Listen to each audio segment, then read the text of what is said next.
अच्छा लग रहा है आप लोग को? आप करोड़पति बन चुकी हैं और मैं आपका परिचय पहले बताना चाहूँगा। आप कुमारी रेणु सोनकर, पिता श्री बदलू सोनकर, ग्राम कमिलदपुर, पोस्ट छिबैया, जिला प्रयागराज। माता श्रीमती अनारा देवी। शैक्षिक योग्यता एमए 2021 में आपने एमए पूरा किया। बीएड 2019 में था। आपने नवोदय का भी इंटरव्यू दिया है। AEES का भी दिया। AEES ये कौन सी भर्ती है? Atomic energy education society. ये भी बहुत टेक्निकल एक था, इसमें भी आपका परीक्षा दी थी। और एडीएस जूनियर में भी आपके कितने गुणांक जूनियर एडेड में? 111। 111। और गुणांक कितना बना जो 70 72 ऐसे बोलते हैं ना? मेरा सर ज़्यादा नहीं था, 60 था। वो भी उसमें भी फ्यूचर है आपका। और वर्तमान में आप जो है KVS उड़ीसा भुवनेश्वर में चयनित हैं आप और 21वीं रैंक पूरे भारत में आपके रैंक। SC कैटेगरी से। हाँ। टीटीटेट, सीटेट, BPSC टेट परीक्षाएं उत्तीर्ण किए हैं और आपका संस्थान में 24 अप्रैल 2022 में आप ज्वाइन की थी यहाँ पे और 2024 के पहले ही शायद आपका चयन हो गया था। हाँ, 2023। मुझे लग रहा है साल भर के आसपास आपका सिलेक्शन हो गए और पहला टेस्ट 59 प्रश्न से शुरू हुए थे आपके 125 में और अंतिम टेस्ट कहाँ तक पहुँचा था सिलेक्शन पहले? जी सर। 100 प्लस? हाँ, नहीं 100 प्लस तो बस वही जब सब्जेक्टिव पूछा जाता है तब आता, नहीं तो 96 97 ऐसे। आपका कहना है कि जो है जब किसी टॉपिक से हो जाते थे तो 100 के ऊपर मेरिट हो जाती थी। 107 108। हाँ, 107 8 नहीं तो 100 के नीचे ही आप रहे। 98 99। 98 99। ठीक है। तो उड़ीसा बहुत अच्छा लगा है, लोग घूमने जाते हैं लोग और रोज़ नहीं घूम पाते हैं। मुझे लगा है लोग प्लेन से आए थे कि ट्रेन से आए हैं? जी सर। एरोप्लेन से आई थी वहाँ से कि ट्रेन से आते जाते? ट्रेन से। ठीक। कितने लोग जानते हैं रेणु सोनकर को? बहुत कम लोग जानते हैं। बहुत अच्छा है जो आप लोग नहीं जानते हैं, जानने आए। सर वहाँ पीछे जाके पीछे बैठते थे आप? 2-4 लोग जानते थे बस। 2-4 लोग। ऐसा है टेस्ट में आता नहीं रहा होगा तो लोग सोचें काहे देखें सबको सोचे होंगे हम टॉपर लोग को देखें, तो इसीलिए लोग नहीं जानते हैं। तो 2022 से कितने लोग पढ़ रहे हैं? 2022 से इतने लोग पढ़ रहे हैं। आप लोग नहीं पढ़ रहे थे क्या 2022? अरे पहले से बताइए, तो पहले से लेके 22 तक कितने लोग पढ़ रहे हैं अभी तक बैठे हुए हैं? हाथ उठाइए। लेकिन आप भी एक सफल होके आई हैं। आप जैसे वहाँ से पीछे से सिलेक्शन तक पहुँचे आप इस मंच तक, और शायद ये पहला मंच है। इसके पूर्व आप कोई गीत गाई हो सकता है पहुँची हूँ कभी, लेकिन ये डायरेक्ट सीधे आपका मंच पे बुलावा गया है सिलेक्शन। तो कभी कभी कहते हैं ना आप लोग थोड़ा कम वालों भी देखा करिए, वो लोग भी करोड़पति हैं। तो आपका चयन हुआ, बहुत अच्छा लगा। और आपने TGT पद पे पाए हैं? TGT में हुआ है? हाँ, TGT में आपके सिलेक्शन हुए हैं। तो अब रेणु जी की बातें सुनेंगे आप लोग, सुनेंगे ना? एक किसको नहीं सुनना है? जिसको ना सुनना हो बताइए। और जो नोट्स बना रही पीछे, नोट्स ना बनाइए, दिमाग का नोट्स बनाइए। ये रेणु सोनकर ने सिद्ध कर दिया है कि 100 नहीं आएगा तब भी नौकरी मिल जाएगी। ठीक है। और जिसका टेस्ट 50 आ रहा है, 59 आ रहा है, वो भी सफल हो सकते हैं। और कुछ ऐसी परिस्थितियाँ रही, मुझे लगता है क्लास करने में भी आपको बड़ी असुविधाएँ हो रही थी, क्योंकि 2 बार इस पर आप मिली हैं कि कभी कभी इतना दूर था, वहाँ से आती थी, रोज़ आना भी आपके लिए बड़ा कठिन कार्य थे, क्योंकि शायद झूसी से आती थी आप? झूसी के आगे उससे आगे भी अंदर गांव था, छिबैया के साइड। हाँ, ठीक है। नीबी छिबैया के अंदर गांव है ना सर, उधर से बहुत दूर से आते थे। अब जो है रेणु सोनकर की बातें सुनेंगे आप लोग। अगर आप ना आती, आप रेणु कहीं मैं रेणु आना चाहती हूँ, तो मुझे रेणु पांडे नाम आ रहा था ध्यान, क्योंकि उनका भी KVS में सिलेक्शन हुआ। तुमने कहा आप आई नहीं कभी ऑनलाइन से? कहीं सर जब कभी इलाहाबाद आऊँगी तो ज़रूर आऊँगी, वही याद था। कि लग रहा है कभी इलाहाबाद आने, तो मुझे लग रहा वही हैं, लेकिन ये दूसरी हैं। अगर आप ना आती तो मैं जान भी नहीं पाता कि आपका चयन हो गया है। तो अब जो है रेणु के अनुभव को सुनेंगे। और ये आपके घर की पहली नौकरी है कि हाँ आपके घर की? समाज में मैं ही हूँ जो पूरे समाज परिवार की गांव की पहली नौकरी। इसके लिए एक ताली और बजा दीजिए।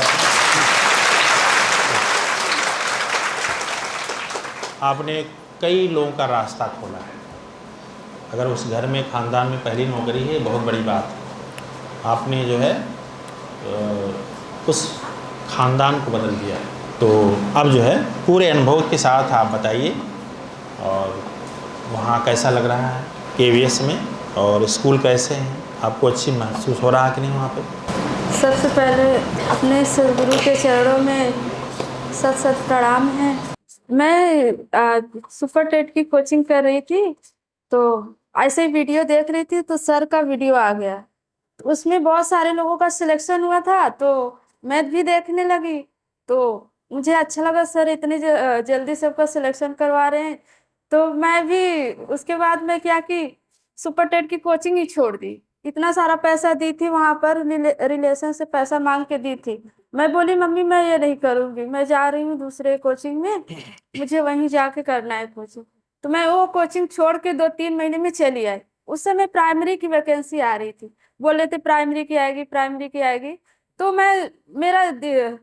मैं सोची कि नहीं, मुझे यह नहीं करना है, मैं अब सर की कोचिंग ढूंढ ढूंढ के कहीं से भी जाऊंगी। तो मैं यूट्यूब में ढूंढा करती थी सर का कोचिंग है कहाँ। तो उसमें गोविंदपुर आ रहा था, तो मैं सोच रही थी ये है कहाँ, कहाँ है। तो सर एक नंबर मुझे मिला, तो मैंने कॉल किया था, कोई उठाया था। तो मैं पूछी कि ये कोचिंग कहाँ पर है। तो वो बोल रहे थे कि गोविंदपुर में है, आप ऑटो वाले से बोलेंगे तो आ जाएंगे आप।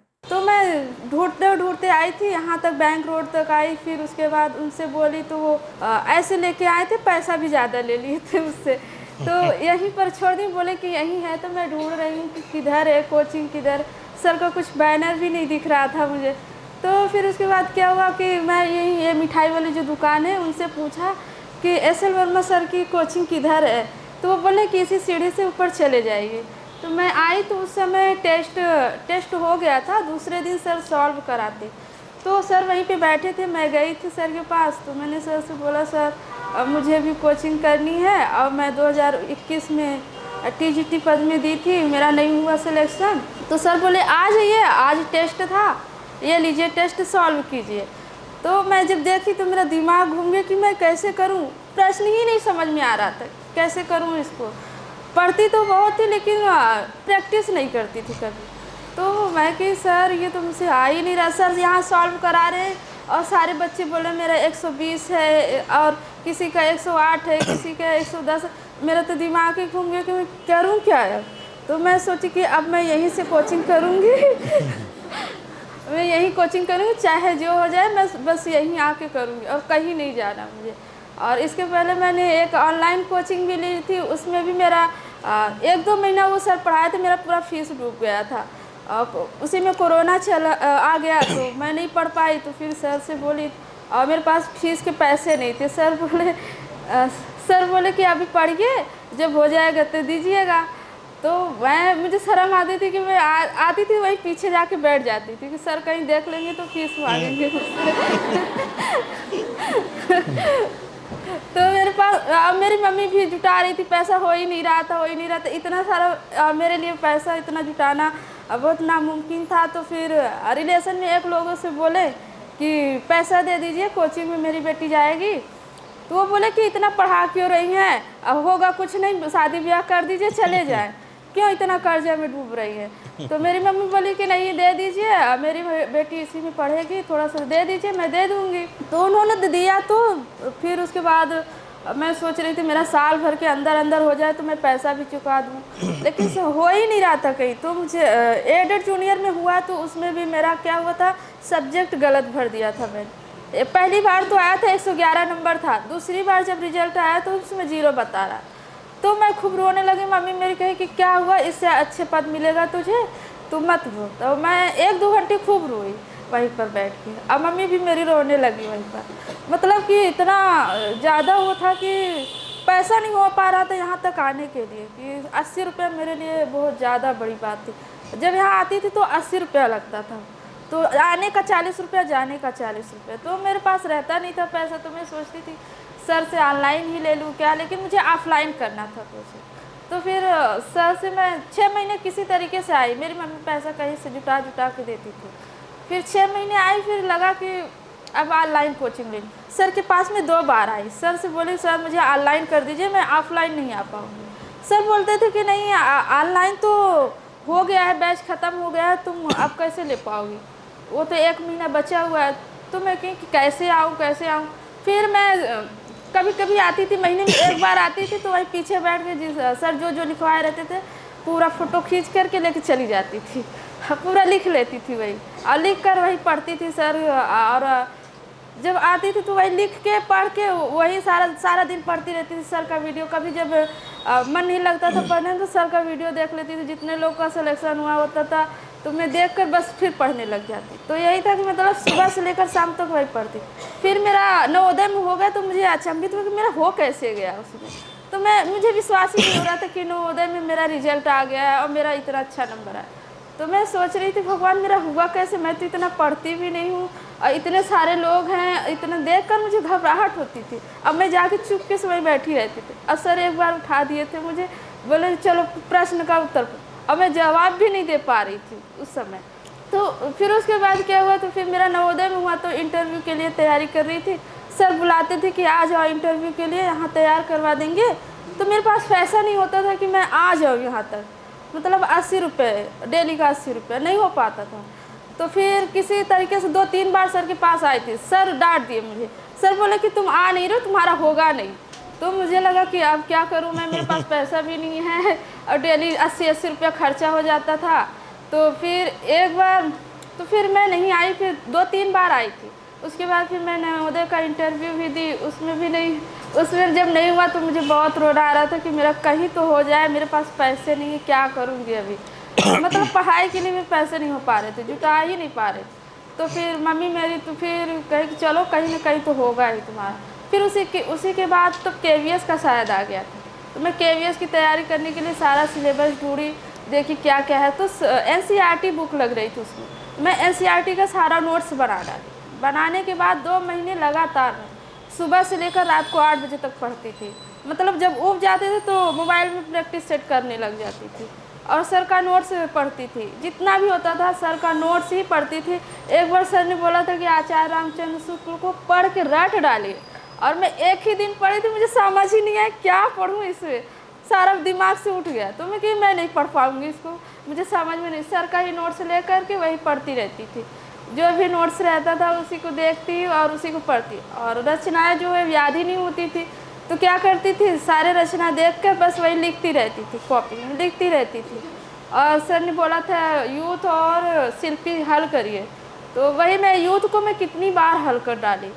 मतलब कि यूथ का जो है पहला, जैसे इधर आदिकाल प्रैक्टिस कर रही हूँ तो अगर उधर से ऊब लगता था तो मुझे बोरिंग लगता था तो मैं उपन्यास में चली जाती ताकि मैं पढ़ लूँ।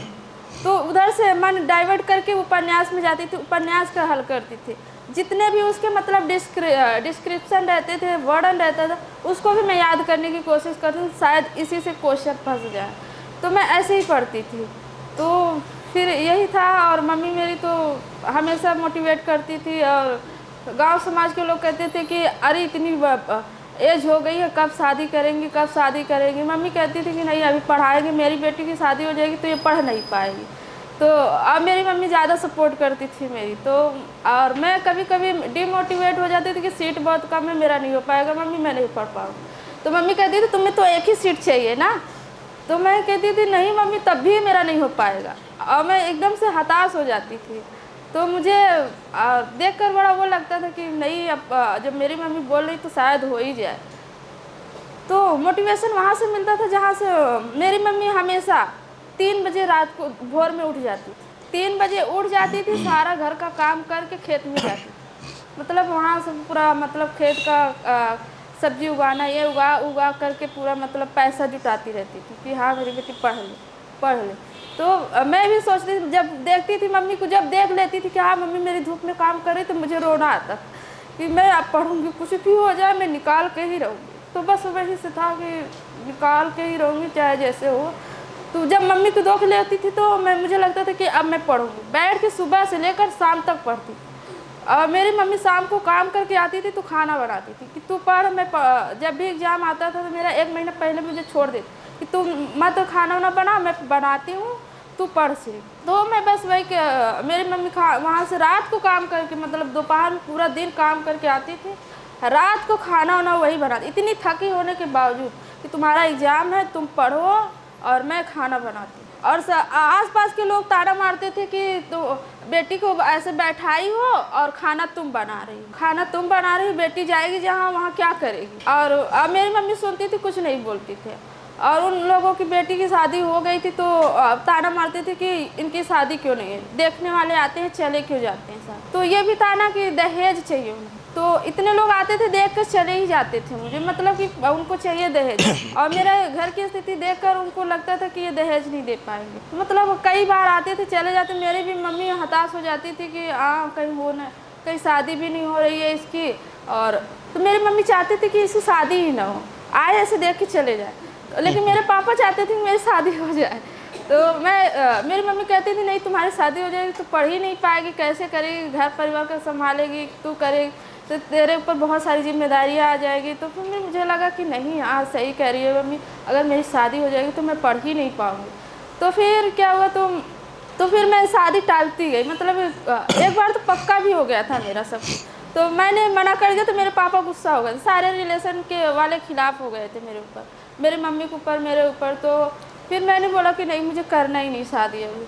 तो आसपास के लोग भी बोलते थे, ताना मारते थे। जिसके यहाँ शादी में जाती थी मेरी मम्मी बोलती थी अपनी बिटिया के कब करबू तू सदिया, इतना बुढ़ाई जाएगी तब करबू, ऐसे बोला। तो मेरी मम्मी सुनती थी लेकिन मुझे बताती नहीं थी कि अगर ये सुन जाएगी तो मतलब कि ये पढ़ेगी नहीं, फिर टेंशन में हो जाएगी। और मुझे भी कभी कभी टेंशन होती थी, और कभी कभी मुझे डायरेक्ट आकर बोल देते थे गांव के लोग तो कि सदिया कहीं ना चाहे बियाह हो जाए तो बदबू में पढ़ सकत हो। तो हम किए, तो हम बहुत हम बोलते नहीं थे। कभी कभी मेरी मम्मी से झगड़ा भी कर लेती थी, मतलब बोलती थी। तो मुझे लगता था कि मम्मी को मैं चुप करा, मेरी मम्मी कुछ बोलती नहीं थी। रिलेशन वाले कहते थे देखते हैं कब तक करेगी ये शादी। मतलब कि मेरे मम्मी से ज़्यादा उन लोगों को फिक्र रहती थी सदिया काहे नहीं करते। फिर यही है, मतलब कि ऐसे झेलते झेलते आए, फिर यहाँ पे पढ़ते पढ़ते फिर हुआ है। जब हो गया था मेरा KVS तो मुझे यकीन नहीं हो रहा था कि मेरा हुआ है।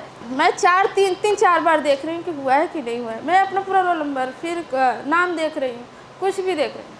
फिर जब मेरी इंटरव्यू के लिए आया था तो मुझे लगा कि मेरा होगा नहीं। मेरा कॉन्फिडेंस एकदम लो था कि मतलब कि कैसे मैं इंटरव्यू दूँगी। 2 बार दे दी और हुआ नहीं मेरा, अब मेरा कैसे होगा। और अब मुझे इंटरेक्शन करना अच्छे से आता नहीं था कि मतलब मैं हमेशा चुप रहती थी, बस ऐसे ही पढ़ती रहती थी और किसी से बात नहीं करना, कुछ भी नहीं करना। तो फिर मुझे लगा कि नहीं, मेरा इंटरेक्शन अच्छे से नहीं हो पाता। कोई क्वेश्चन पूछता तो मुझे ऐसा लगता था मैं भूल गई सारा। ऐसे इंटरव्यू में नवोदय में हुआ था मेरे साथ कि ये हुआ, तो वो सारे क्वेश्चन पूछते थे, मुझे आता था पहले, लेकिन वहाँ पूछने पर मुझे कुछ नहीं याद आ रहा, मैं बोलूँ क्या। मैं इतने सारे क्वेश्चन पे क्वेश्चन पूछते गए, मुझे कुछ नहीं आया। तो वही हुआ कि नहीं हुआ मेरा वहाँ भी। फिर AEES में जो एटॉमिक एनर्जी एजुकेशन सोसाइटी था उसमें भी हुआ मेरा। तो मैं सोच रही थी, उसमें सिर्फ 25 सीटें थी, उसमें मेरा नंबर बहुत हाईएस्ट था। मुझे लगा हो जाएगा, इंटरव्यू में कुछ भी नंबर मिलेगा तो हो जाएगा मेरा। तो मैं सर के पास आई इंटरव्यू के लिए, सर मेरी तैयारी करवा दीजिए। फिर तुम वहाँ कहाँ चली गई, जाने दो उसको, छोड़ो। तो मुझे लगा नहीं, मुझे करना है, चाहे जैसे मुझे बस नौकरी चाहिए, कहीं भी मिल जाए मुझे, क्योंकि आर्थिक स्थिति बहुत ही ख़राब थी मेरे घर की। तो मुझे लगा कि हाँ चलो, वहाँ मैं हिम्मत जुटा के गई। और था बम्बई में, तो वहाँ मैं कैसे कैसे पैसे अरेंज करके वहाँ भी गई देने के लिए। वहाँ गई तो देने के लिए तो गई, लेकिन फिर वहाँ भी नहीं हुआ मेरा। तो मुझे और रोना आ रहा था कि अब हो गया, मेरा होगा ही नहीं कहीं। अब वहीं से कॉन्फिडेंस एकदम लो हो गया था कि KVS में भी नहीं हो। और जब KVS के लिए गई थी तो मेरी मम्मी साथ गई थी। तो और वहाँ पर जो है, मुझे साड़ी लेके गई थी, मैं साड़ी ही नहीं पहन पा रही थी। 1 घंटे लग गया साड़ी, और लेट हो गया जाने में। तो मुझे लगा अब मेरी मम्मी भी पहना रही है, वो भी नहीं पहना पा रही कि भगवान हो क्या गया है आज मुझे, मैं साड़ी नहीं पहन। और जो कि प्रैक्टिस इतना करके गई थी यहाँ से, तो मैं सोची वहाँ पहन लूँगी 10 मिनट में। अब जब पहनने लगी तो मुझे साड़ी ही नहीं पहना। और 4-5 लोग और थे, वो भी पहना रहे, वो भी नहीं पहना पा रहे। अब हम हताश हो गए कि भगवान, अब यहाँ जब साड़ी नहीं पहन पा रहे, वहाँ हम इंटरव्यू कैसे देंगे। अब क्या हुआ, तो मुझे 1.5 घंटा लग गया साड़ी पहनने। तो फिर ऑटो किए, जल्दी जल्दी गए, देर हो गई मुझे। और सबसे लास्ट में मेरा नंबर आया, लास्ट में ही पहुँचे थे, लास्ट में जाके गई वहाँ पर। मेरा था मतलब कि शाम के पीरियड में था, तो मैं गई, फिर उसके बाद सारा वो लिखी, फिर उसने कुछ बोला था कि इसमें थोड़ा डाटा फिल कर दी, वो भी गलत हो गया। हिंदी में भरना था और हिंदी में मेरा वो क्या कहते हैं मात्रा पाई गलत हो गया, और वो चला गया जहाँ इंटरव्यू पैनल था वहाँ पे चला गया। तो वो बोले, जब जैसे ही मैं इंटरव्यू के सामने प्रवेश करती हूँ तो हाँ बोलते हैं कि करती हैं कि करते हैं होगा। तो मुझे लगा क्या हो गया मुझे, तो मैं तो वो बोले कि नहीं आपने ये जो भरा है फिलअप किया है, योग्यता पूछ रहे थे कि कैसे कैसे क्या है, तो मैंने फिलअप किया था जल्दी जल्दी में। तो मैंने सर से बोला नहीं सर, करती की जगह करते हो हैं होगा। तो सर बोलते हैं कि इसमें तो करती हैं लिखा है तूने। तो मैंने कहा सर जल्दी जल्दी में हो गया, मैं थोड़ा आज लेट में भी पहुंची, इसी वजह से शायद गलती हो गई होगी।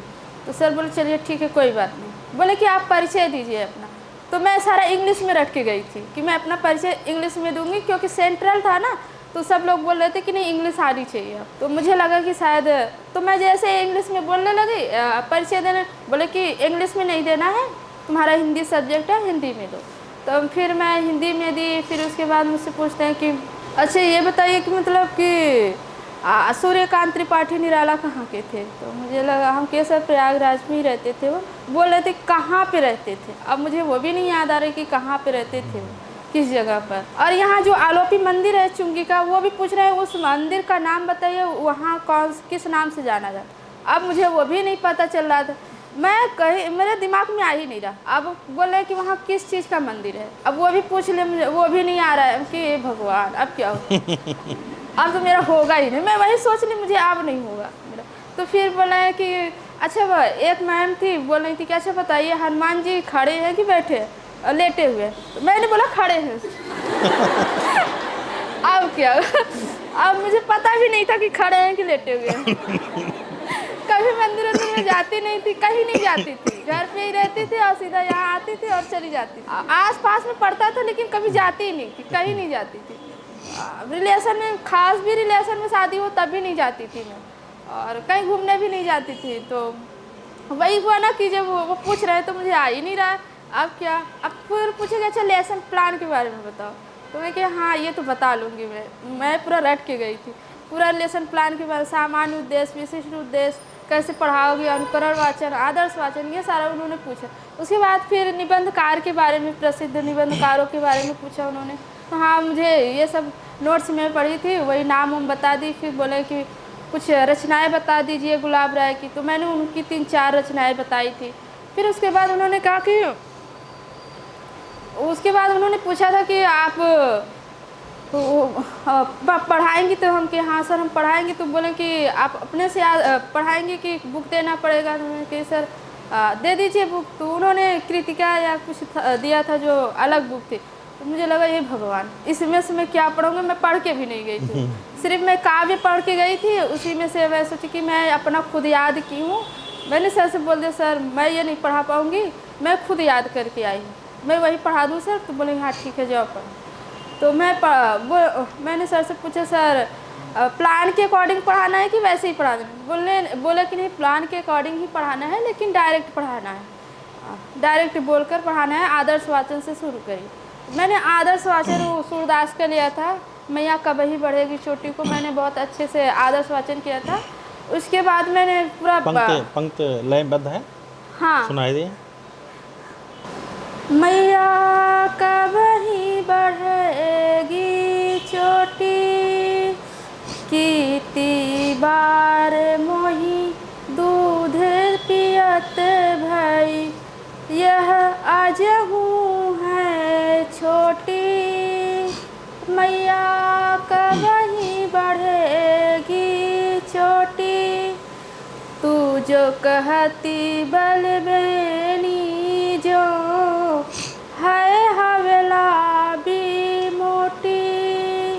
मैया कब ही बढ़ेगी चोटी, काढ़त गुहत नहावत जई है, नागिन सी भूई लोटी। मैया कब ही बढ़ेगी चोटी, काचो दूध पियावत पची पची, देती न माखन रोटी।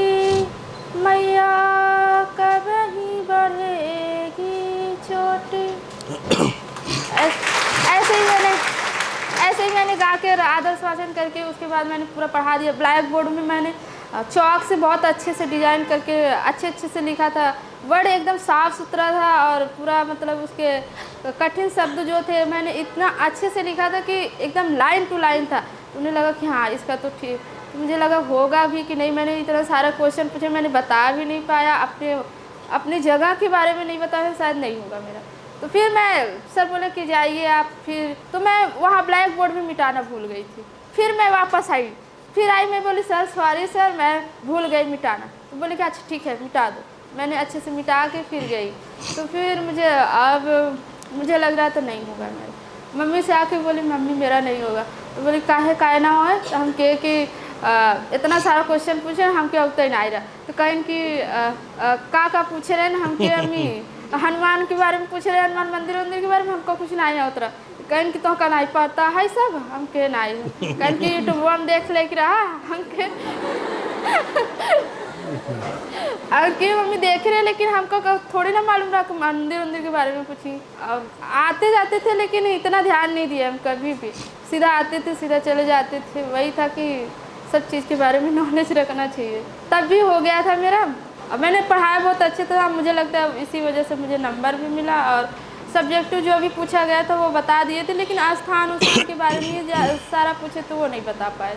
तो वही लग रहा था कि मेरा इस बार भी नहीं होगा। तो फिर मैं ये बीपीएससी आ गया था तो मैंने टेट क्वालिफाई किया, तो उसी की तैयारी में लगी थी। और एएमआरएस का था उसकी भी तैयारी कर रही थी। और जिस दिन रिजल्ट आने वाला था मुझे पता भी नहीं था कि आज रिजल्ट आएगा। तो मेरे रिलेशन में 2 लोग थे, वो प्राइमरी का दिए हुए थे, पीआरटी का। तो उन्होंने मेरा रिजल्ट चेक करके मुझे मैसेज किए थे। मेरा मोबाइल ऑफ था और मैं पढ़ने में लगी हुई थी रात को। तो फिर उसके बाद मेरी चाचा के नंबर पे कॉल किए कि इनका हो गया है, उन लोगों का नहीं हुआ था तो मेरा हो गया था। तो मुझे लगा, जब वो दिखा रहे तो कॉल किए मेरे पास, तो फिर बोले कि आप फ़ोन क्यों नहीं उठा रही, आपका मैसेज आया है। तो मैंने देखा तो फिर खोल कर देख रही तो मेरा नाम आ रहा है लिस्ट में। फिर नाम खोजी तो हाँ मेरा था। फिर मुझे लगा कि नहीं शायद मेरा नहीं होगा, किसी और का होगा।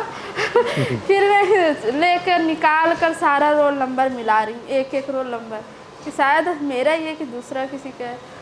जिस दिन रिजल्ट आने वाला तो उस दिन भी मैं पढ़ाई कर रही थी, सुबह से लेकर शाम तक मैं पढ़ाई कर रही थी, क्योंकि बीपीएससी उसी समय था और एएमआरएस का भी था। तो मैं सोच रही थी इसमें तो होगा नहीं मेरा केवीएस में, इंटरव्यू तो मैं दे ही नहीं पाती हूँ अच्छे से, इंटरेक्शन भी नहीं कर पाती अच्छे से, बोल भी नहीं पाती थी। तो मुझे लगा कि यही सारे में इंटरव्यू नहीं है, इसी में मेरा किसी में हो जाए बस। तो उसी में तैयारी में लगी थी। और एक ही हफ्ता बचा हुआ था मुझे यहाँ बीपीएससी के लिए, और 1 या 2 दिसंबर को आया था और 7 दिसंबर को वहाँ एग्ज़ाम था मेरा। और उसी दिन मैं टिकट बुक करने वाली थी कि मैं वहाँ जाऊँगी। मेरा भाई, मैंने बोला था कि टिकट बुक कर दो, हमें वहाँ जाना है देने के। भाई ने बोला कि अभी रहने दो बाद में कर देंगे। अब जब आ गया रिजल्ट तो मुझे लगा कि मम्मी से बोले तो मम्मी बोले मम्मी हम बिहारों के जाते थे, कहीं नहीं कहूँ नहीं जाएगी यही में हो गया बट यही जा। तो हम के नहीं मम्मी दे दी क्या, तो कहीं कि इतना बढ़िया नौकरी पाए हो जाते हो बिहार, हम के तो कहीं कि रहा दे जिंदा। अब तब हम के अच्छा ठीक। तब वही डॉक्यूमेंट्स बनवाने के लिए गए थे, 2-3 दिन लग गए। तो फिर वहाँ गए, 7 दिसंबर को हमने ज्वाइन भी कर लिया। जिस दिन ज्वाइन किए थे स्कूल में थे तो मुझे यकीन नहीं हो रहा सच में मैं स्कूल में ही हूँ। तो इतना मतलब असफलता झेलते हुए जब वहाँ पहुँचे तो मुझे, मैं मम्मी से बोली मम्मी हम स्कूलिए में ना नौकरी लग गई है। कहा तो एकदम दिमाग तो नहीं काम करो तो तू बताओ तो कहीं हाँ तो नौकरी लग गई। बट यही था कि मतलब यकीन नहीं हो रहा था, कॉन्फिडेंस इतना लो हो गया था। और सर भी क्वेश्चन पूछते तो मैं बता ही नहीं पाती थी डर के मारे। और जब भी कोचिंग आती थी तो मैं नहीं देखती थी किसी को, कहती भगवान इतना सारा है न कहीं हमार होबे न करे, कहूँ इतने लोग हैं सब इतना नंबर लिया थे ना। और वहीं पे बैठे रहते थे, 1-2 लोगों से बात करते थे वही नोट्स लेने के लिए कि मुझे सिर्फ नोट्स मिल जाए और मैं खींच के पूरा लिख लूँ अपना घर पे। अच्छे 6 महीने तो लगातार आई थी, उसके बाद मैं नहीं आ पा रही थी। तो टेस्ट के दिन ज़रूर आती, टेस्ट में आती थी और टेस्ट दे के चली जाती थी, दूसरे दिन भी आ जाती थी। उसके बाद फिर मैं नहीं आ पाती थी तो घर पे ही पढ़ती रहती थी अपना, ताकि हो जाए मेरा। ऑनलाइन भी नहीं हो पाया तो सर का ऑनलाइन टेस्ट भी मैंने लिया था, लेकिन सर को पता नहीं था। मैं वही ऑनलाइन से कर ली थी। उसके बाद कोचिंग ज्वाइन करने से पहले मैंने ऑनलाइन लिया था, मुझे लगा कि नहीं अब मुझे ऑफलाइन ही करके करना चाहिए। तो फिर ऑफलाइन सर ने बोला कि यहीं रूम ले लीजिए आप। जिस दिन आई थी मैं पहली बार, बोले कि रूम ले लीजिए यहीं पढ़िए। अब मेरे पास इतना पैसा नहीं था कि रूम का किराया भी दे दूँ, ये दूँ। तो सर को मैं बता भी नहीं पा रही थी कि सर मैं नहीं ले पाऊँगी क्या, ऐसे कुछ भी नहीं बता पाई। तो फिर मैं चली गई, तो वही जब वो मेरी सैलरी आई थी तो उसी सैलरी से मैंने अपना जो कोचिंग की पैसे दिए थे, मेरी मम्मी दी थी उधार, वो भी मैं ही चुकाई थी। पहली सैलरी कितना आई? 70,000 आई थी। हाँ? 70,000 आई थी। 70,000। तो वही सैलरी से मैंने पैसा चुकाया था सारा, मतलब कोचिंग की फीस भी उसी सैलरी से की थी। और मेरी मम्मी हमेशा मतलब साड़ी उड़ी थोड़ा गंदा उंदा पहनी रहती थी, फटी उटी, तो मुझे देख के बड़ा वो लगता था। और सारे आसपास के लोग इतने अच्छे अच्छे कपड़े पहने, तो मुझे लगता था काश मेरा हो जाए कहीं, तो मैं अपनी मम्मी को साड़ी तो दिला दूँ। ये तो उसी सैलरी से मैं अपनी मम्मी को साड़ी दिलाई थी, पापा को घड़ी दिलाई थी और भाई को कपड़ा दिलाई थी उसी सैलरी। तो मुझे लगा कि हाँ मेरा सपना पूरा हो गया, कि मैंने अपनी मम्मी का सपना पूरा किया। आप कितने पैसे कमा लिए हैं आप? अभी तो दिसंबर से ज्वाइन किया था सर, अभी मई जून का तो पैसा नहीं आया था, क्योंकि अभी 50 दिन हुआ नहीं था, 50 डे होना चाहिए, तो वही समझ ली थी सर।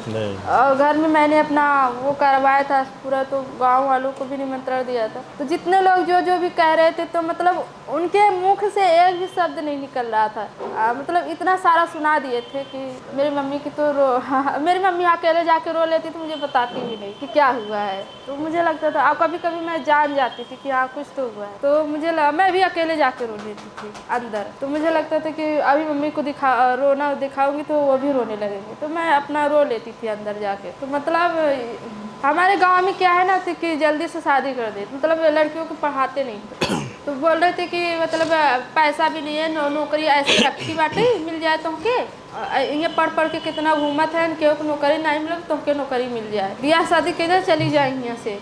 ऐसे सब कहा तो हम के मम्मी को बुरा लगा। तो मम्मी हमारी पढ़ी लिखी नहीं है, लेकिन फिर भी जानती थी कि हाँ नहीं नौकरी तो लगेगी चाहे जैसे।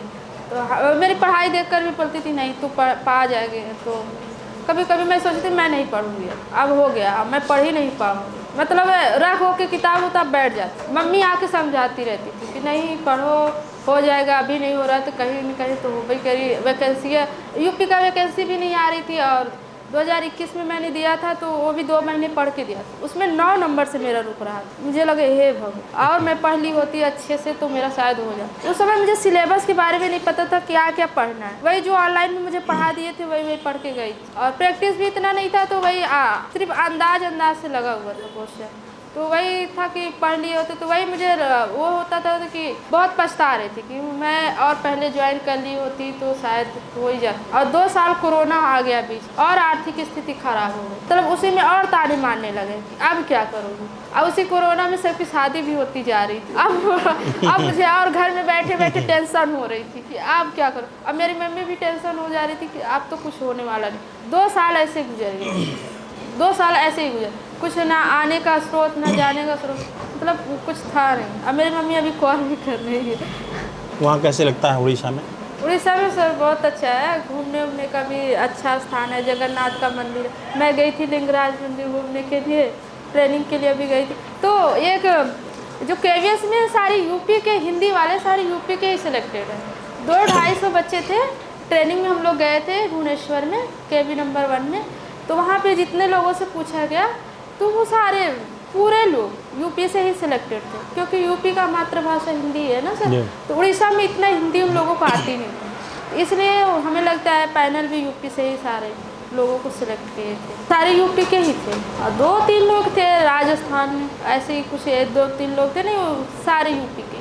तो यहाँ क्लास नहीं मिले कोचिंग की जब इंटरव्यू देते थे? कई लोग का हुआ। हाँ, KVS में जब इंटरव्यू के लिए मुझे बुलाया गया था तो मैं सर के पास नहीं आ पाई, क्योंकि मेरे पास पैसा नहीं था आने के लिए। तो मैं घर पर ही अपना प्रैक्टिस करती थी। मुझे लगा कि अब अगर सर के पास कॉल करूँगी आने के लिए तो वो बोलेंगे आइए करिए, और मेरे पास पैसा नहीं रहता था, तो मैं क्योंकि आगे इसीलिए मैं नहीं करती थी सर के पास कॉल। तो कॉल ही नहीं की, मैं दिन भर लेके बैठ जाती थी यूट्यूब पे सर्च कर करके, फिर उसको मैं याद करती थी, पढ़ती थी, लेसन प्लान बना डाली थी, पूरा लेसन प्लान बना डाली, कैसे कैसे क्या है, कैसे कैसे पढ़ाया जाएगा।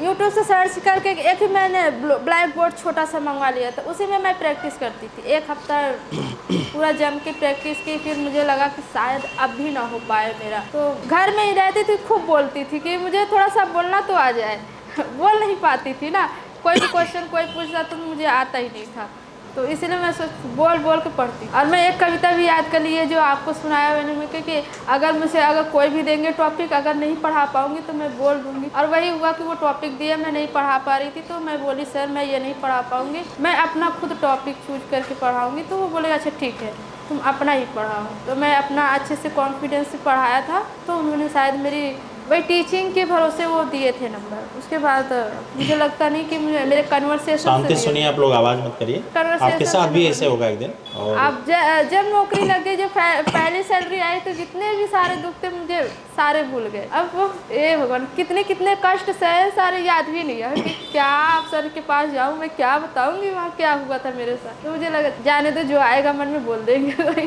तो वही मतलब जब कर रहे थे तो ऐसा लग रहा था, जब कोचिंग कर रहे थे तो ऐसा लग रहा था छोड़ दो जाओ, अब करना ही। इतना टाइम हो गया था कि कब से पढ़ रही है, अभी इनका हुआ नहीं। और बीएड भी करने के लिए मेरे पास पैसे नहीं थे, तो मैं तो पढ़ कर तो मेरा यूनिवर्सिटी में हो गया था। मैंने एंट्रेंस एग्जाम दिया था, तो मेरी मम्मी पैसा ली थी दूसरे से उधार लेकर, फिर मैंने करवाया था। उसके बाद स्कॉलरशिप आई थी, तो उसका पैसा मैंने रिलेशन वालों को दिया था। तो ऐसे कर करके पढ़ाई हुई थी मेरी। और मतलब एक तरीके से कभी कभी शुरू में जब पढ़ रही थी, जब 8, 9, 10, 11, 12 में थी, तो उस समय तो ये होता था तो कि खाना भी नसीब नहीं होता था, सूखे रुके जो भी मिले खा लो। थोड़ा सा ये लगता था कि नहीं अब किसी तरीके से पूरा करना है। और हम इतना पढ़ते थे तो अगल बगल के लोग कहते थे कि बिटिया को इतना पढ़ावा ही न चाहे जितना तू लोग पढ़ावत है। और घर की स्थिति देख के बोलते थे बियाह शादी के फुर्सत हुई जब तू का मतलब है। और आसपास के लोग शादी उदी करते थे तो ताना मारते थे तो मतलब कि तुम्हारी एज इतनी हो गई और मेरी बेटी की इतनी जल्दी हो गई। अब मेरे गांव के लोग मेरी मम्मी से ज़्यादा बात भी नहीं, मतलब दिखाते जलाते रहते, तो मुझे लगता था देखकर मुझे मोटिवेशन आता था कि हाँ नहीं करना है, चाहे जैसे लेके आना है नौकरी। और जिस दिन नौकरी आई थी तो सब लोग एकदम शांत थे, मतलब कोई कुछ बोल ही नहीं रहा था। मतलब उन लोगों के चेहरे पे ऐसे था कि जैसे लग रहा है कि वो लोग खुश नहीं हैं। मेरे परिवार के लोग ही नहीं खुश हैं, मतलब आसपास के लोग तो छोड़िए, मेरे परिवार के लोग भी खुश नहीं हैं कि यार इनका कैसे हो गया। केवीएस में बहुत सारे लोग जो दिए थे, वहाँ क्षेत्र में किसी हुआ था? कोई क्षेत्र में केवीएस सेलेक्ट हैं आपके 2-4 गाँव में? नहीं सर, कोई नहीं है रिश्तेदार में किसी ने नहीं। किसी का अगर रिलेशन में हुआ होगा तो वो यूपी के प्राइमरी वाइमरी में हुआ होगा, नहीं किसी का नहीं। केंद्रीय विद्यालय में नहीं हुआ? केंद्रीय विद्यालय जैसे सेंट्रल ऐसे कहीं नहीं। अब क्या हुआ, जब मेरी शादी की बात चल रही थी वो लोग मना कर दिए थे कि नहीं करेंगे नहीं। जैसे ही मेरी नौकरी लगी वो मेरे घर आ गए उनके बेटे की जॉब लगी थी प्राइमरी में, तो वो बोले कि नहीं करना है करना। तो मेरी मम्मी बोली नहीं अब तो नहीं करेंगे, चाहे जैसे जो हाल हो जाए फिर उसके बाद एक थे जो मतलब फल बेचते थे, उनके साथ मेरी शादी फिक्स हो रही थी, वो भी नहीं कर रहे थे। तो क्या हुआ, जैसे मतलब 1 महीना पहले ही बातचीत हो रही थी, तो वो बोले नहीं करेंगे। तो उसके बाद जैसे ही मेरी जॉब की सुनाई दिया कि हाँ इसका हो गया है, वो भी आ गए, बोले लड़का को दिखाने लगे, बोले कि ये देख लीजिए ये बहुत सुंदर लड़का है, यही कर लीजिए आप। वो सोच रहे थे मेरे घर में, मतलब अगर किसी की शादी भी पड़ जाए तो रिलेशन वाले आते नहीं थे कि इसके पास कुछ है नहीं है, वही पैसा मांगेगी शादी करने के लिए बेटी का, ये वो मतलब शादी करने के लिए भी पैसा चाहिए। ऐसे थी स्थिति जो उनको देखकर ये नहीं लगता था कि हाँ कि बहुत गलत कर रहे हैं मेरे साथ। मुझे मोटिवेशन मिलता था कि हाँ नहीं अब तो करना ही है, चाहे जो हो जाए मैं दिखाऊंगी इन लोगों को। तो अब वही लोग कहते हैं कि नहीं कर लीजिए उनके प्राइमरी में है कोई मतलब है तो बोलते हैं कर लीजिए, आके घर पे भी बोल के गए, लेकिन मेरी मम्मी बोली कि अब तो जहाँ से बात किए नहीं हुआ तो नहीं करेंगे किसी जगह। जितने लोगों ने मुझे कहा है मैं नहीं कर पाऊंगी अब वही लोग पछताते हैं कि नहीं कल ये होते तो और वहाँ पति को छोड़ दिया। अब मुझे भी गुस्सा आती कि मैं नहीं करूँगी, अब जब पहले नहीं करें तो अब काहे करिए हम। और कोई अनुभव वहाँ स्कूल पे अच्छा लगता है पढ़ाने में? हाँ, स्कूल में सर एक बार बोले थे कि 5 सितंबर शिक्षक दिवस था, मैं पहली बार आई थी वहीं पे बैठ, सर ने बोला कि आप अगली बार आप लोग अपने स्कूल में शिक्षक दिवस मनाइएगा। तो मुझे लगा कि नहीं, हाँ अब इस बार तो मैं आ गई, लेकिन अगली बार आने से पहले मैं कहीं ज्वाइनिंग होके आऊँ। तो हाँ, मैं वही मतलब आई थी, फिर वहीं पे बैठी थी शांत होकर के, सब लोग कुछ ना कुछ यहाँ पर आके बोल रहे, तो बस मैं सुनती रही। फिर सर ने एक ही वर्ड बोला था कि आप अपने स्कूल में जाकर शिक्षक दिवस मनाइए, आपको खुद बच्चे से सेलिब्रेट करिए बच्चों के साथ। तो मुझे वही बात लग गई थी कि नहीं, हाँ तो अब कुछ भी हो जाए किसी तरीके से इस बार तो नहीं आना है शिक्षक दिवस में सर के पास, अपने स्कूल में मनाऊंगी। तो वही हुआ कि हाँ अपने स्कूल में मनाई। फिर बीच में मैं आई थी, जब 1.5 महीने की छुट्टी थी, आई थी, लेकिन 10 दिन में बुला लिया गया था क्योंकि उसी समय इलेक्शन चल रहा, तो इलेक्शन में ड्यूटी लगा दी। तो सर प्रिंसिपल ने तो इजाज़त नहीं दी थी आने के लिए, लेकिन हम लोग चुपके से आ गए थे। फिर वही बुला लिए, फिर 10 दिन के अंदर ही चली गई, यहाँ पर आ भी नहीं पाई। तो फिर मैं 10 दिन के लिए आई, 9 को आई, तो मुझे लगा कि नहीं अब आई हूँ तो सर से मिल के ही जाऊँगी। अब जाऊँगी तो आ ही नहीं पाऊँगी, टाइम लगेगा। अब आपकी आत्मा भटकेगी नहीं आप सोच, क्योंकि जहाँ से आपका सिलेक्शन हुआ, अगर वहाँ नहीं आती हैं तो आपकी ये ऐसी जगह है कि अगर दुनिया आपको किनारे कर दे और अगर यहाँ टिकी हुई हैं और सारी दुनिया फिर आ जाएगी लौट के, तो बहुत सारे लोग ये भूल जाते हैं। ऐसे स्थान पे लौट के एक बार आना चाहिए। और लोगों को पता नहीं क्या लगता है, कितना पैसा खर्च कर दिए संस्था में, लोग खाने पे उतना टमाटर खा लेते हैं लोग। अगर 2 भर्ती में सिलेक्शन ना हो तो मुझे लग रहा है टमाटर ज़्यादा भारी पड़ जाएगा, संस्था की फीस नहीं। मुझे लगता है कि 10,000 या 12,000 रहा होगा उसमें, शायद इतना ही था सर। 10 नहीं सर, 12,000। 12,000 होगा। तो दोबारा एडमिशन नहीं लिए होंगे ना? नहीं ले पाई। 12,000 में आप 70,000 स्टार्टिंग कर रही हैं, छोटी बात है। लेने के लिए औकात ही नहीं। और मुझे ऐसा नहीं, मुझे गुस्सा लगता था कि इंटरव्यू देने जा रहे हैं, क्यों नहीं रोज़ आके अनुभव सीख रहे हैं? बताइए, इतना प्रैक्टिस कराया जा रहा है, इतना सिखाया जा रहा है, रोज़ क्यों नहीं आ रहे? केवीएस में एक दिन भी नहीं आई थी सर। हाँ, नहीं आई थी। तो मुझे जल्दी एक पड़ा, दिन भी नहीं आई। लेकिन आपकी पढ़ाई अच्छी रही है। आपका बेस मैंने देखा कि इतने कम समय में पूरे भारत की सारी पात्रताएं परीक्षाएं आपने उत्तीर्ण किया है। देखिए, हर जगह आपके नाम आए हैं, और एनबीएस में, केवीएस में देखा जाए, उत्तर प्रदेश के नौकरी को थोड़ा सा दिमाग से हटाएं अगर, तो आपका सबसे बहुत अच्छी नौकरी केवीएस की मानी जाती है, और इस नवोदय से भी अच्छा है। इसलिए लोग नवोदय छोड़ के केवीएस ज्वाइन करते हैं। और आने वाले समय में आप इलाहाबाद में आके नौकरी करेंगे। एक समय ऐसा होगा कि जहाँ इतना दूर हैं आप 1-2 साल रह लीजिए, आप देखिए इलाहाबाद के किसी स्कूल में आप प्रयागराज के केवीएस में आएंगे आप, तो यहाँ उसका प्रिंसिपल रहें, लेक्चरर रहें, और ये आप यहीं अपने ज़िले में रहेंगे आप, क्योंकि ऐसी फैसिलिटी मिलती है। तो बहुत अच्छा लग रहा है, आपके अनुभव सुन के अच्छा लगा, और आपने पूरा एक तस्वीर बदल दिया है पूरे उस क्षेत्र का। प्राइमरी में बहुत लोग होते हैं, लेकिन केवीएस में सिलेक्शन सबके नहीं होते। वहाँ इंग्लिश भी जानकारी होना चाहिए, इंटरव्यू बहुत अच्छे से होते हैं। बस आपने जो वहाँ पे टीचिंग किया या जो भी उनको लगा होगा, छठे भी होंगे, बहुत सारे लोग छठे हैं केवीएस में, ऐसा नहीं। और भी कुछ अनुभव आप देंगे, थोड़ा आप लोग आवाज़ ना करिए तो ज़्यादा अच्छा लगेगा, क्योंकि ये हम लोग की आपकी मेहनत है जो अपने अनुभव दे रहे हैं। अब आप लोग इतना नहीं मेहनत कर पा रहे हैं, सुनने के वहाँ देख के हंस रही हैं आप, बहुत हंसना बंद करना पड़ेगा तब यहाँ पहुँच, ठीक है? बाद में हंसो कि हमेशा मुँह बंद ना हो। अब आप लोग जितना कष्ट हैं हंसने हैं जीवन में, छोटी बात नहीं। आप करोड़पति हो चुके हैं, यहाँ 1000पति नहीं हो पा रहे हैं, तो आप थोड़ा सुनना चाहिए आप लोग को। और जिन्होंने 124 किया इस टेस्ट में, वो बहुत साधारण हैं 3 वाले बैच में, तो हज़ारों में एक होके टेस्ट दी हैं, ठीक है? मेडल पहनती हैं, वो भी गांव से आए हैं। तो आप लोग सुनना चाहिए ऐसे अनुभव। देखिए नोट्स बना रहे हैं आप, इसका नोट्स बनाइए, आपका नोट्स बनाइए, भुवनेश्वर का नोट्स। अब वहाँ के बारे में बताइए थोड़ा, भुवनेश्वर के बारे में कैसा लगा, जहाँ रहती हैं आप, कैसे लगता है, खान पीन कैसे है, टहलने घूमने मिलता है कि नहीं? जब मेरी पहली ज्वाइनिंग हुई थी तो मैं गई थी, तो ज्वाइनिंग के बाद कोई प्रोग्राम था उन लोगों का, उसके बाद इतने अच्छे अच्छे खाने बने थे, 4 5 6 7 मील का खाना बना। मैं ज़िंदगी में पहली बार वो खाना खाई, मुझे लगा इतना अच्छा खाना इधर मिला है, मैं खा लेती हूँ। मैं सारे खाने खा ली थी उसमें से मैं सब सीख ली थी। तो फिर ट्रेनिंग में गई थी तो वहाँ पर भी इतने अच्छे अच्छे खाने बने थे। मुझे लगा सुबह का नाश्ता, फिर उसके बाद दोपहर में अच्छे से पूरे खाने, मतलब सब्जी कई प्रकार के थे। तो मुझे लगा मैं ज़िंदगी में एक ही सब्जी खाई हूँ, लेकिन इतने सारे सब्जी एक बार में, दाल और उसे इतना चावल रोटी और हर तरह के पकवान थे। मुझे लगा कि ये सारे चीज़ तो मैंने कभी खाया नहीं, आज यहाँ मिल रहा है तो खा ही लेती हूँ सारे चीख ली थी मैं सारा खा ली थी मैं। मुझे लगा कि आज मिला है तो मैं खा ही देती हूँ।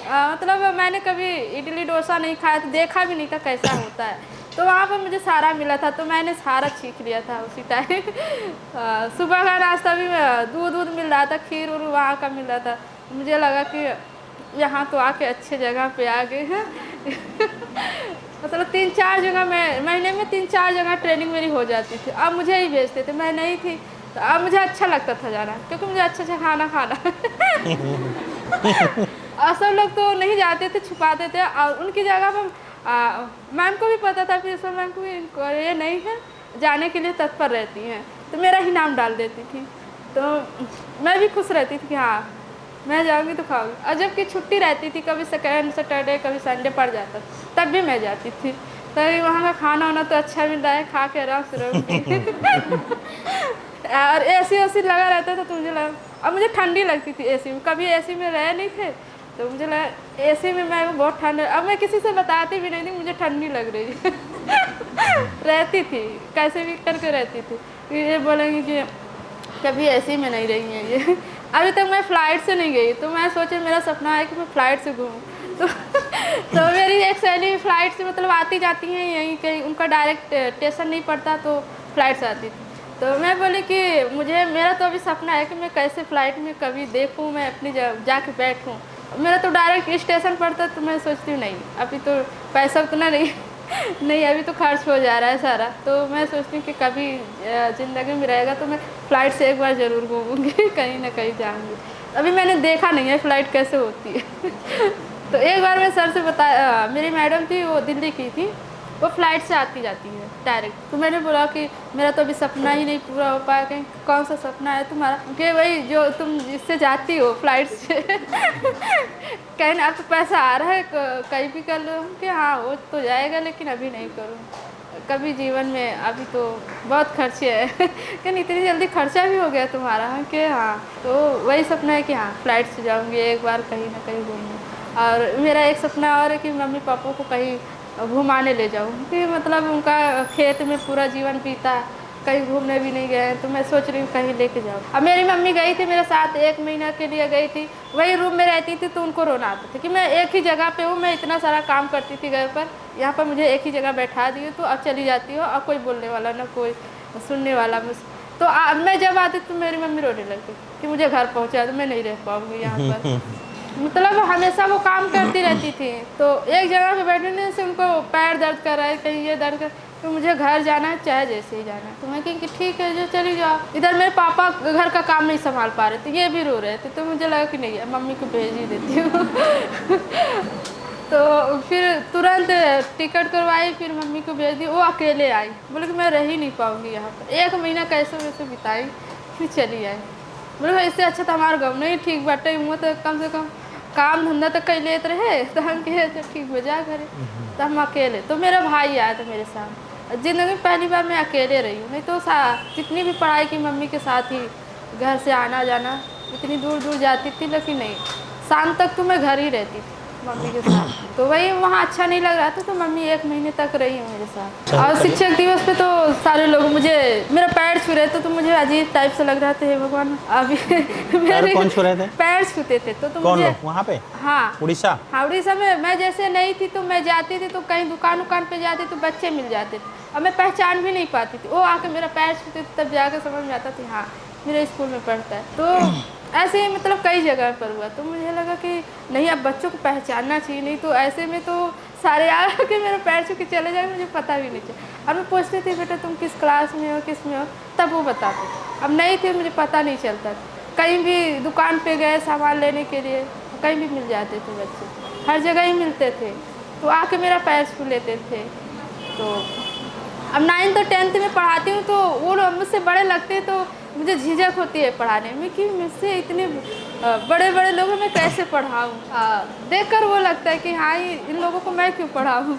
तो मैं 10th का नहीं पढ़ा रही, तो मेरे सर एक PRT से गए थे, वो 10th को पढ़ा रहे, मैं 9th को पढ़ा रही हूँ। शांत हो जाए आप। 9th में इतने बड़े बड़े बच्चे हैं, मैं तो इतना छोटी हूँ और मेरी हाइट भी बहुत कम है। वहाँ देखती हूँ तो मुझे लगता है यार मैं कहाँ पे आ गई, लेकिन ये लोग इतने बड़े बड़े, मैं इनको पढ़ाऊँगी, वो सारे इतने बड़े बड़े हैं। तो 2-3 महीने तो यही लगा कि नहीं पढ़ा, अच्छा नहीं लग रहा है। देखकर वो लगता था, डांटना भी हम, मुझे जब डांटना होता था तो संकोच लगता, इतने बड़े लोगों को मैं क्यों डांटूँ। डांटते भी रहे तो सारे बच्चे मतलब शोर मचाते रहते। तो कभी कभी मेरी शिकायत प्रिंसिपल के पास पहुंच जाती थी कि मैम बच्चों को संभाल ही नहीं पाती हैं। तो मुझे तो फिर लगा कि नहीं, अब तो बच्चों को संभालना भी है, तो नहीं तो मेरी तो हमेशा शिकायत पहुंची रहेगी। इसलिए थोड़ा बहुत डांट देते थे, बच्चों को मारते भी नहीं हम, ऐसे ही डांट। और मेरे ही क्लास में ज़्यादा शोर मचाते हैं बच्चे, और किसी की क्लास में नहीं। और सारे मारते भी हैं बहुत ज़्यादा, लेकिन मैं मारती नहीं बच्चों को, तो इसी वजह से थोड़ा बच्चे। और कभी कभी ऐसे हुआ प्रिंसिपल मैम आ गई और सारे बच्चे शोर मचा रहे। अब मुझे डांट पड़ जाती थी। एक बार क्या हुआ, इंस्पेक्शन हो रहा था। इंस्पेक्शन में वो जैसे आते नहीं है कि देखने के लिए टीचर कैसे पढ़ा, न्यू ज्वाइनिंग थी, और मैं जैसे ही क्लास में गई और सारे बच्चे घूम रहे, अब वो आ गए। अब वो आ गए तो अब मुझे दिमाग ही नहीं काम कर रही है, सारे बच्चे घूम रहे हैं, आज इंस्पेक्शन है, अब क्या होगा। तो मैं क्या काम की, यही इंटरव्यू में मैंने गा गा कर पढ़ाया था, वही मैं गाना स्टार्ट कर दी। मैं बोले मैं गा गा कर यही पढ़ा देती हूँ, और सारे बच्चे आके बैठ गए। अब उनको अचंभित हुआ कि ये पढ़ाने लगे, सारे बच्चे आके बैठ गए।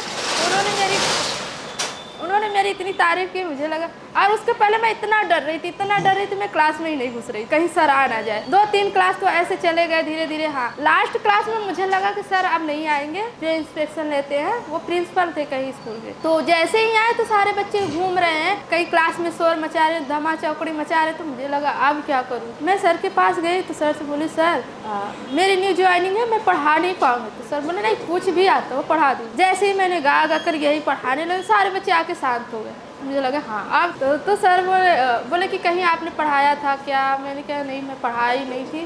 बोले कि कभी और कहीं पढ़ाई हुई थी। मुझे बोले तुम्हारा सब्जेक्ट क्या था। मैं बोली कि मेरा हिंदी ही था। बोले ठीक है, बहुत अच्छा तुमने पढ़ाया। और जाके जब मीटिंग हुई तो वो मेरी तारीफ़ भी किए थे कि हाँ बहुत अच्छा पढ़ाई। सारे बच्चे घूम रहे थे, जैसे ही मैं गई मैडम पढ़ाना स्टार्ट की और सारे बच्चे आके शांति से बैठ गए। तो मुझे लगा कि हाँ अच्छा किया मैंने। और इसके पहले इतना मैं काँप रही थी कि क्या होगा। और सारे लोग डरवा दिए थे मुझे कि अच्छे से बच्चे कोई शोर ना मचाए। बहुत अच्छा लगा आपके अनुभव जान करके। और हमारी प्रिंसिपल जो है कानपुर की ही है, वो पहले नवोदय में थी सर, अब वो हाँ KVS में आ गई। और हमारे एक TGT के हिंदी न्यू ज्वाइनिंग हुई थी, उनकी PRT थी, वो गोरखपुर के, तो वो TGT में आ गए इस बार। ठीक। तो वो जो भी कुछ होता है हेल्प करने के लिए, तो वो हेल्प करते हैं, क्योंकि उनको अनुभव है बहुत सारी चीज़ें जो मुझे नहीं पता रहती। कोई भी ट्रेनिंग करके आते हैं तो वर्कशॉप करना होता तो वो बताते हैं क्या क्या करना है, क्या क्या होगा, सारा बता। अभी तो वही हेल्प करें, राजभाषा से संबंधित जो भी विषय होगा वो सारा वही देखते हैं, मुझे बताते भी रहते हैं। रजिस्टर भी कंप्लीट करते हैं हिंदी के, वो लेखक भी है। ठीक है।